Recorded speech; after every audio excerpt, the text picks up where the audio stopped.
الحمد للہ رب العالمین والصلاة والسلام علی نبینا محمد صلی اللہ علیہ وسلم وعلی آلہ واصحابہ اجمعین ومن تبعهم بإحسان الی یوم الدین۔ امت محمدیہ کی خصوصیات۔ معزز سامعین کرام، اس عنوان کے تحت باتیں ہو رہی ہیں۔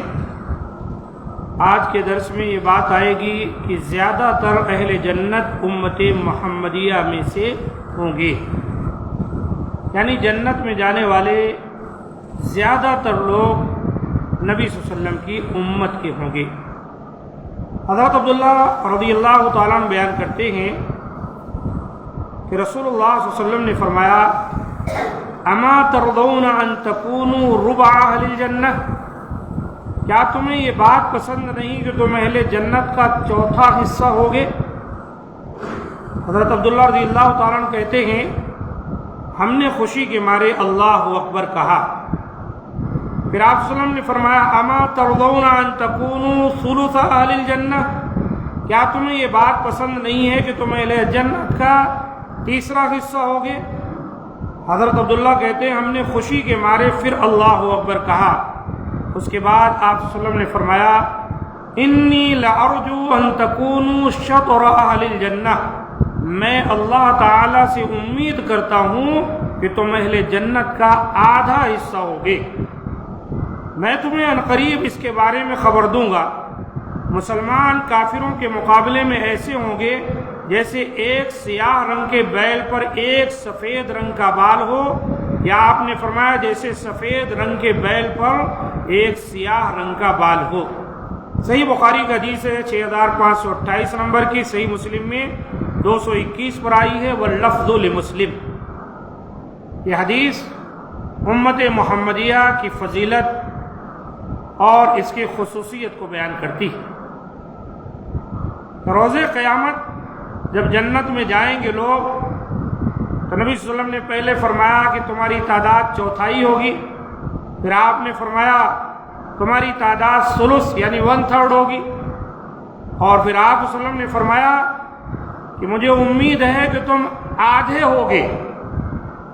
پھر آپ صلی اللہ علیہ وسلم نے یہاں تک فرمایا کہ تمہاری تعداد ایسے ہوگی جیسے ایک سفید رنگ کا بیل ہو اور اس کے جسم پر ایک سیاہ رنگ کا بال ہو۔ یہ ایک سیاہ رنگ کا بال جو ہے، نبی صلی اللہ علیہ وسلم نے فرمایا دیگر امتیوں کے مقابلے میں تم ہو۔ ایک بیل کے جسم پر کتنے بال ہوتے ہیں؟ ایک بال سفید ہے، باقی پورے بال کالے ہیں، گویا کہ پورے جنتی امت محمدیہ کے ہیں، ایک کوئی اور ہے۔ یا اگر سفید بیل ہے تو اس کے جسم پر ایک کالا بال۔ نبی صلی اللہ علیہ وسلم نے اس طرح سے مثال دی کہ جنت میں تمہاری تعداد ہوگی۔ سب سے زیادہ کی مثال بھی نبی صلی اللہ علیہ وسلم نے ایسی دی ہے کہ اللہ اکبر۔ اسی طرح آپ صلی اللہ علیہ وسلم کا ارشاد ہے: اہل الجنت 20 و100 صف، 80 من هذه الامہ و40 من سائر الامم۔ سنن ابن ماجہ کی 4289 نمبر کی حدیث ہے، وصححہ الالبانی۔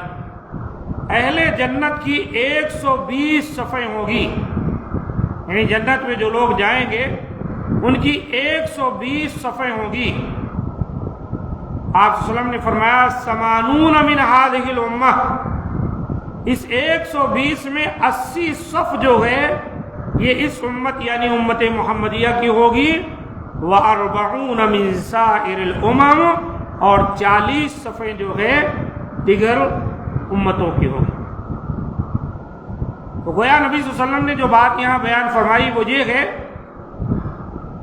کہ 2/3 میجارٹی جو ہے امت محمدیہ کی جنت میں جائے گی، 1/3 جو ہے دیگر تمام امتوں میں سے لوگ ہوں گے۔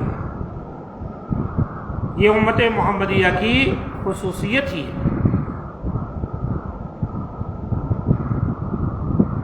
نبی صلی اللہ علیہ وسلم کی ایک حدیث ملتی ہے جسے مفسرین نے ذکر کیا ہے سورہ مومنون کی ابتدائی آیت میں کہ اولئک هم الوارثون الذین یرثون الفردوس هم فیہا خالدون، کہ چند لوگوں کا ذکر اللہ تعالیٰ نے سورہ مومنون میں ابتدا میں کیا ہے اور کہا یہی لوگ وارث بنیں گے جنت کے، وہ بھی الذین یرثون الفردوس هم فیہا خالدون، جنت الفردوس کے وارث بنیں گے۔ اسی میں آیا ہے کہ وارث کیسے بنیں گے؟ اللہ کے رسول نے فرمایا کوئی بھی ایسا شخص نہیں ہے جس کے لیے ایک جگہ جہنم میں اور ایک جگہ جنت میں نہ ہو۔ اللہ نے جتنوں کو دنیا میں پیدا کیا اس کا ایک مقام جنت میں رکھا ہے اور ایک مقام جہنم میں رکھا ہے۔ اب جو لوگ جنت میں جائیں گے اور جو لوگ جہنم میں جائیں گے تو جہنمیوں کو تو ظاہر سی بات ہے جہنم میں جگہ ملے گی، اب جنت میں جگہ خالی ہوگی، ایک جگہ تو اس کی مل گئی جس کے لیے اللہ تعالیٰ نے اس کو جنتی بنایا ہے اپنے فضل و کرم سے، لیکن نبی صلی اللہ علیہ وسلم نے فرمایا کہ جو جہنم میں گئے ہیں بالخصوص یہود و نصارہ میں سے، ان کی جو جگہ ہوگی جنت میں اللہ تعالیٰ اس امت کے لوگوں کو اس کا وارث بنا دے گا۔ یہی معنی ہے الذین یرثون الفردوس هم فیہا خالدون، جو جنت الفردوس کے وارث بن جائیں گے اور ہمیشہ اس میں رہیں گے۔ دوسری قوموں میں بنی اسرائیل، یہود و نصارہ کی بہت بڑی تعداد ہے، ان میں سے جن لوگوں کی جگہ جنت میں تھی اور وہ جنت میں نہیں پہنچ سکے، جہنم میں گئے، تو اللہ تعالیٰ امت محمدیہ کے لوگوں کو ان کی جگہ کا وارث بنا دے گا، ان کو دے دے گا۔ تو امت محمدیہ کی بہت بڑی خصوصیت ہے،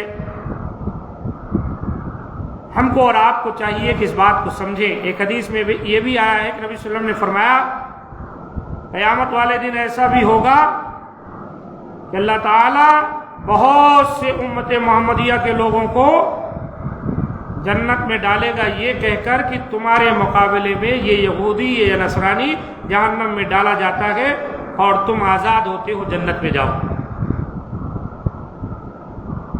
اس لیے عزیز ساتھیوں، ہم کو اور آپ کو چاہیے کہ ہماری اور آپ کی فضیلت جو نبی صلی اللہ علیہ وسلم نے بیان کی ہے اس کو ہم اور آپ سمجھیں، لیکن یہ یاد رکھنا کہ جنت جو ہے صرف تمناؤں سے ملنے والی نہیں ہے، آرزوؤں سے حاصل ہونے والی نہیں ہے۔ جیسے یہود و نصارہ کا دعویٰ تھا وَقَالُوا لَن يَدْخُلَ الْجَنَّةَ إِلَّا مَنْ كَانَ هُودًا أَوْ نَصَارَىٰ، اللہ نے کہا تِلْكَ أَمَانِيُّهُمْ قُلْ هَاتُوا بُرْهَانَكُمْ إِن كُنتُمْ صَادِقِينَ، وہ کہتے ہیں جنت میں ہرگز نہیں کوئی جائے گا سوائے یہود و نصارہ کے۔ اللہ تعالیٰ نے کہا تِلْكَ أَمَانِيُّهُمْ، یہ ان کی خواہشات ہیں، آرزویں ہیں، تمنائیں ہیں، ان کے خواب ہیں جو دن میں آنکھیں بند کر کے دیکھ رہے ہیں۔ تمناؤں سے آرزوؤں سے جنت ملنے والی نہیں۔ اے نبی کہیے قُلْ هَاتُوا بُرْهَانَكُمْ، لاؤ دلیل پیش کرو اگر سچے ہو تو۔ ایسے یہ بھی کہا کرتے تھے وَقَالُوا لَن تَمَسَّنَا النَّارُ إِلَّا أَيَّامًا مَّعْدُودَةً قُلْ أَتَّخَذْتُمْ عِندَ اللَّهِ عَهْدًا فَلَن يُخْلِفَ اللَّهُ عَهْدَهُ أَمْ تَقُولُونَ عَلَى اللَّهِ مَا لَا تَعْلَمُونَ، کہتے ہیں کہ ہمیں تو آگ نہیں چھوئے گی مگر بس معمولی طور پر قسم پورا کرنے کے لیے۔ اللہ تعالیٰ نے کہا نبی کہیے کیا اللہ سے تمہارا کوئی عہد ہے کہ اللہ تعالیٰ اس عہد کی مخالفت نہیں کرے گا؟ یا اللہ پر تم افطرا باندھتے ہو، جھوٹ بولتے ہو، ایسی باتیں کرتے ہو کہ جس کا تمہیں علم نہیں ہے؟ تو میرے دوستو، امت محمدیہ کا بڑا مقام ہے، لیکن اس کے باوجود یاد رکھیں کہ محض صرف تمناؤں سے جنت ملنے والی نہیں ہے، جنت کے لیے اللہ تعالیٰ نے نیک اعمال کرنے کا حکم دیا ہے۔ قرآن مجید میں اللہ تعالیٰ نے فرمایا والذین آمنوا وعملوا الصالحات اولئک اصحاب الجنہ ہم فیہا خالدون، وہ لوگ جو ایمان لائے اور نیک عمل کیے یہ جنتی ہیں، وہ ہمیشہ اس میں رہیں گے۔ اس لیے ہمیں دعائیں بھی کرتے رہنا چاہیے، اللہ تعالیٰ کی جہنم سے پناہ بھی مانگتے رہنا چاہیے، اللہ کی پناہ میں آنا چاہیے، اور ساتھ ساتھ جنت کا سوال بھی کرنا چاہیے، اللہ رسول کی اطاعت میں زندگی گزارنی چاہیے۔ انشاءاللہ امید ہے اگر موحد ہیں، متبع رسول ہیں، کچھ گناہ بھی ہے تو اللہ اپنے فضل و کرم سے معاف فرما دے گا اور جنت میں جگہ دے گا۔ اللہ تعالیٰ ہم تمام کو جو باتیں بیان کی گئی ان کا مستحق بنائے، اور ہماری جو کوتاہی ہے اللہ تعالیٰ اسے دور فرمائے، ہمارے گناہوں کو بخش دے، ہمارے حال پر رحم فرمائے، اور اللہ تعالیٰ اپنے فضل و کرم سے ہم کو اور آپ کو جنت عطا فرمائے، بلکہ جنت الفردوس میں جگہ دے، کہ یقیناً وہ ہر چیز پر قادر ہے۔